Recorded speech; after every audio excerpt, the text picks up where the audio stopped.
안녕하세요. 백두산 금융연구소의 백두산입니다. 1월 10일 금요일 이슈와 시황 살펴보도록 하겠습니다.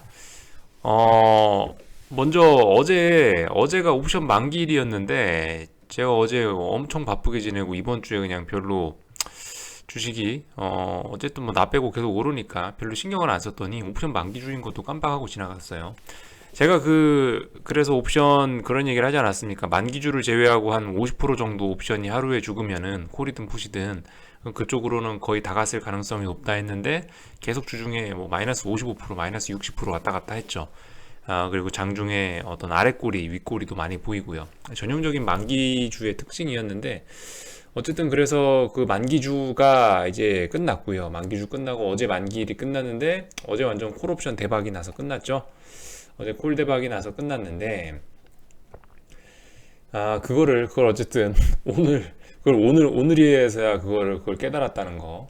어제 하여튼 스키장 갔다 오고 또 강아지가 좀 아픈 바람에 지금도 조금 상태가 안 좋습니다. 그래서 좀 이따 또 병원 가볼 건데 하여튼 어제 바빴어요. 그래서 스키장 갔다 오고 나서 강아지 안고 열심히 병원까지 두 번 뛰었다가 열심히 두 번 뛰어갔다 오고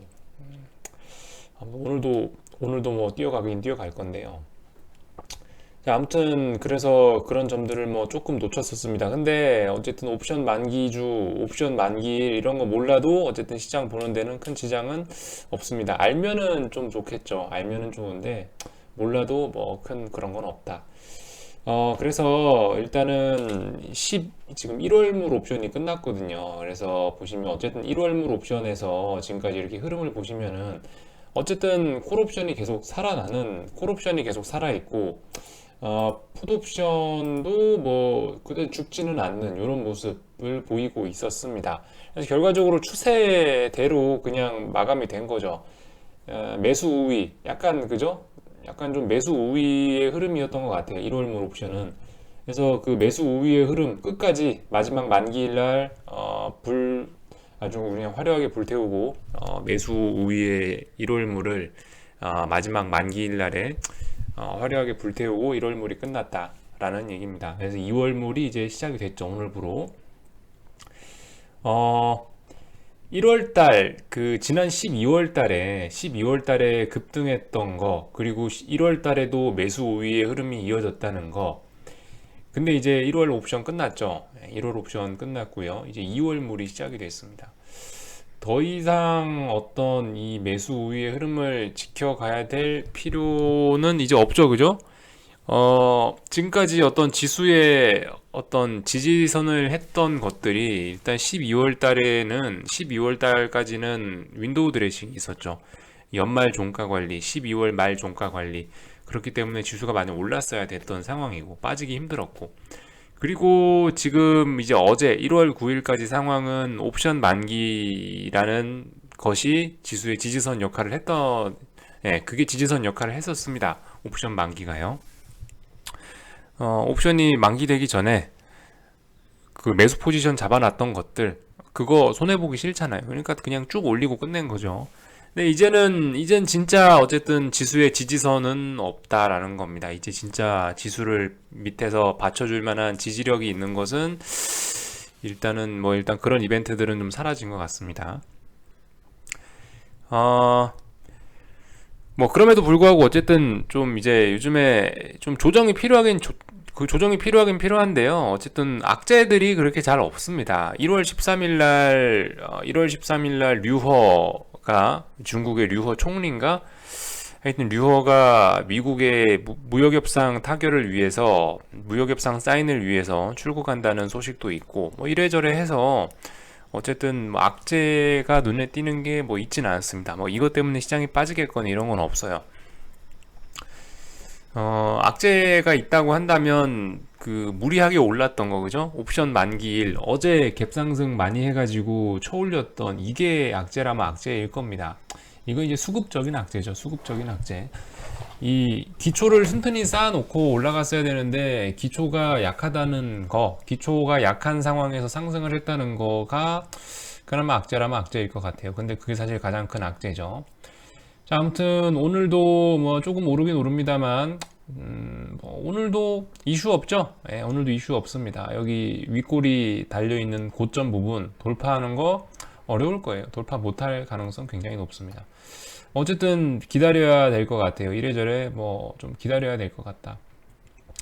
여전히 이 부분에 대해서 저는 조금 의심이 됩니다. 여전히 의심이 돼요.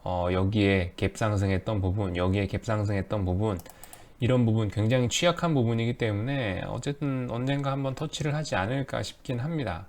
그래서 어쨌든 계속 기다릴 거고요. 시장 상황이 좀 그래서 애매합니다. 이게 뭐 조정이 필요하긴 필요한데 조정의 건덕지도 안 보이고 뭐 어쨌든 그런 상황이라 빠지기도 쉽지 않고 오르기도 쉽지 않고 뭐 그런 상황입니다. 그런 빡빡한 상황이죠. 뭐 역시 이럴 때는 가는 대로 그죠? 올라가면 박스권 상단 돌파하면은 뭐 말씀드렸다시피 추격 매수하는 거고 박스권 하단 무너지면은 박스권 하단 무너진다라고 하면은 그때 밑에서 주워 먹으면 되는 거고 뭐 그런 상황입니다. 뭐 이렇게 저렇게 딱히 할 말이 없는 그런 상황이에요. 기다려야죠, 그죠? 기다려야 됩니다. 네, 삼성전자 오늘도 고점을 갱신했고 하이닉스도 오늘 고점 갱신하고 아무튼 기다리는 자에게 복이 있겠죠. 좀 마인드를 어쨌든 좀 배짱을 좀 튕겨 보시면 좋을 것 같습니다. 뭐 안 벌어도 돼. 돈 안 벌어도 돼. 나 그 돈 필요 없어. 이런 마인드가 조금 필요할 것 같아요. 기다리시는 분들께는. 그리고 그 오래 들고 계시는 분들 계시죠. 그게 제일 좋습니다. 사실 여러분들 그 이제 제가 이렇게 하는 거는 제가 지금 방송 이런 식으로 좀 조정이 나올 것 같다 이렇게 얘기하는 건 어쨌든 매매하시는 분들 참고하시라고. 단기적인 시장 타이밍이 뭐 중요하신 분들 계시지 않습니까? 그런 분들 그거 참고하시라고 말씀드리는 거지. 사실 제일 좋은 거는 뭐예요? 안 사고 아니 저기 안 파는 게 제일 좋은 거예요. 그죠? 주도주 사서 안 파는 게 제일 좋은 거야. 뭐 강남 아파트 그죠? 음마 아파트 지어졌을 때 분양받아갖고 지금까지 들고 있는 사람이 승자예요. 그죠? 똑같습니다. 주식도.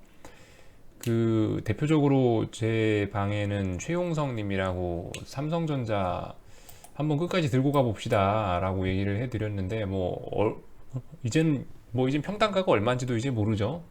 그렇게 수익을 누적해 나가는 거예요. 언제 여러분들 계좌에 이제 50% 100% 찍어봐야 되지 않겠습니까? 언제 3% 먹고 언제까지 3% 먹고 팔 거예요. 손절은 그죠? 손절은 뭐 10% 20%씩 팍팍 하고 하락은 잘 견디시면서 상승은 다들 못 견딘단 말이죠. 이렇게 상승을 견뎌가는 습관도 기르셔야 됩니다. 그래서 어쨌든 요즘 좀 타이밍이 좀 애매한데 들고 가시는 분들은 계속 들고 가시고 뭐 언제 팔아야겠다 이런 생각 하지 마시고요. 주도주 하시는 분들은 그죠? 지금까지 이게 벌써 뭐 삼성전자가 거의 뭐 8월 9월에 비해서 지금 30% 가까이 올랐어요. 그죠? 계좌에 30% 누적 플러스 찍히는 거예요. 이렇게 찍혀봐야 주식이 좀 돈이 되는 겁니다. 맨날 1%, 2%, 3% 먹어봐야 손절하고 나면 남는 것도 없다. 먹을 때 배부르게 먹어야 된다라는 거. 그리고 지금 배부르게 먹을 장이 아무튼 지금 펼쳐는 지고 있습니다. 이게 사람이 언제 오르고 언제 빠질지 모르기 때문에 계속 주구장창 들고 가는 습관이 중요하다. 어쨌든 지금 뭐 저는 뭐 기초가 부실하다 이런 얘기를 해서 조정을 얘기하고 있지만 조정 나와봐야 여기서 지수 조정 나와봐야 3% 4% 삼성전자 하이닉스 여기서 빠져봐야 10%이 정도입니다. 대세에 그렇게 내가 부자 되는데 솔직히 그렇게 큰 영향이 없는 그 정도 숫자들이죠. 내 인생을 바꾸는 데 있어서 그다지 큰 의미 있는 숫자들은 아닙니다. 5% 10% 5% 10%로 인생이 바뀌진 않죠. 어쨌든 여러분들이나 저나 인생이 바뀌려면 50% 100% 단위로 계좌가 움직여야 되기 때문에 의미 없는 숫자들이 움직이는 것일 뿐이다. 조정 나와봐야 얼마 안 나온다. 어쨌든 강세장 마인드 갖고 가시고 들고 계신 분들은 쭉 들고 가는 게 제일 좋고요. 저처럼 이제 전업 투자자라서 뭐 생활비가 좀 필요하다 하시는 분들은 저처럼 이제 매매를 조금씩 하는 거죠. 지금 제가 이렇게 이렇게 리딩을 하긴 하는데 뭐 리딩이라고 하기도 뭐한 이런 얘기들을 하는데 제가 매매하는 거 전체 계좌에 뭐 10%도 안 돼요. 전체 계좌에 10%도 안 돼. 아주 조금만 갖고 매매하는 겁니다. 주포는 계속 저도 장기 홀딩이에요. 장기 홀딩. 자, 아무튼 그런 식으로 생각하시면 좋을 것 같고요. 그래서 어쨌든 뭐 지난주에 있던 이라크 전쟁과 관련된 이런 이슈는 옵션 만기주와 겹쳐가지고 어쨌든 굉장히 화려한 시세를 주고 끝났다. 이제 정상으로 돌아와야 됩니다. 지난주가 옵션 만기에다가 이라크 전쟁이라는 이 이라크가 아니고 이란 이슈라는 것 때문에 시장이 많이 난리부르스를 쳤지만 더 이상 이제 그런 대박을 꿈꾸시면 안 된다. 하루에 3포인트, 4포인트 막 움직이고 선물이 옵션이 50%, 100% 움직이는 거를 이제 당연하게 여기시면 안 된다라는 거. 다시 정상으로 돌아와야 된다. 하루에 옵션 지금 보시면 재미없죠? 네, 옵션 재미없게 움직이는 이런 거에 또 다시 적응을 하셔야 됩니다. 지난주가 이상하게 이제 만기주에다 이슈까지 있었기 때문에 과잉한 좀 변동성이 너무 심했었고요. 다시 평균으로 회귀할 겁니다. 미국장은 어제가 만기일이었나 그랬던 것 같은데 뭐 별다른 거 없이 어쨌든 쭉 또 신고가 행진 이어나가고 있고요. 근데 그럼에도 불구하고 별로 그렇게 상승의 질은 좋아 보이지는 않는다. 예, 상승의 질은 좋아 보이지 않아요. 요즘 미국장 TVIX입니다. 이게 사실 제일 좋은 거거든요, 여러분들. 이게 제일 좋은 거예요. TVIX가 요렇게 안정적으로 일정한 기울기를 갖고 죽는 게 사실 우리 상승론자 입장에서도 제일 좋은 거고 그런 건데, 이 보시면 어떻습니까? 이게 기울기가 달라지는 순간 시장이 뭔가 불안정해지는 거예요, 그죠? 전형적으로 보세요. 요렇게 대충 볼게요. 대충 요렇게 빠졌던 건데 요게 갑자기 요렇게 기울기가 급해지면 어떻게 됩니까? 반등 나오죠, 그죠? 여기서 기울기 급해지니까 어떻게 돼요? 또다시 이렇게 살짝이나마 시장이 튀어오릅니다. 지금 근데 어때요? 지금 또 기울기가 또 급하게 또 죽고 있죠. 그냥 급하게 죽고 있습니다. 예, 결과적으로 또 미국도 옵션 만기 끝났기 때문에 좀 한번 흔들릴 수 있을 흔들릴 수 있을 수도 있다는 거, 그죠? 좀 최근 3거래일간 좀 오버했다. 예, 최근 3거래일간 S&P하고 나스닥이 좀 오버했다. 예, 이 정도 얘기 드리면 될 것 같습니다. 어쨌든 내가 원하는 가격대에 오지 않으면 안 살 거예요. 아니면은 뭐 박스권 상단 돌파해서 확실히 가겠다라고 해서 호재가 있고 그러면은 또 살 거고요. 그 두 가지 시나리오가 아니면 일단 주식 안 사고 매매는 안 하고 기다릴 겁니다. 계속 기다릴 거예요. 실제로 지금 뉴스도 없죠. 조용합니다. 네, 조용해요. 뭐 중동 긴장 완화 및 뭐 미중 무역 합의 낙관론의 상승, 별다른 이슈 없는 겁니다. 딱히 여러분들께 읽어드릴 만한 이건 알고 가면 좋겠다라는 뉴스도 딱히 있진 않고요, 그죠? 예, 아무튼 주식이 오르려고 하면은 여러분들 이게 차트가 우상향하고 있으면 이상하게 호재가 자꾸 나와요. 네, 이상하게 호재가 자꾸 나와. 몰랐는데 도시바 반도체 공장이 불났다고도 하죠. 하여튼 갈롬은 어쨌든 일단 차트가 우상향 돼 있으면은 자꾸 호재만 나옵니다. 그리고 수급이 좀 우하향이나 좀 박스권 자꾸 고점이 좀 같거나 고점이 낮아진다 싶으면 악재 나오고요. 시장은 모든 걸 알고 있기 때문에 그런 현상이 일어나는 것 같습니다. 자, 아무튼 저는 기다릴 거라는 말씀 드리고요. 여기 오늘 고점 돌파 쉽지 않다. 이 정도 말씀드리면 다 말씀드린 것 같습니다. 딱히 할 말 없네요. 여기서 마치고요. 궁금한 거 있으면 또 질문 주십시오.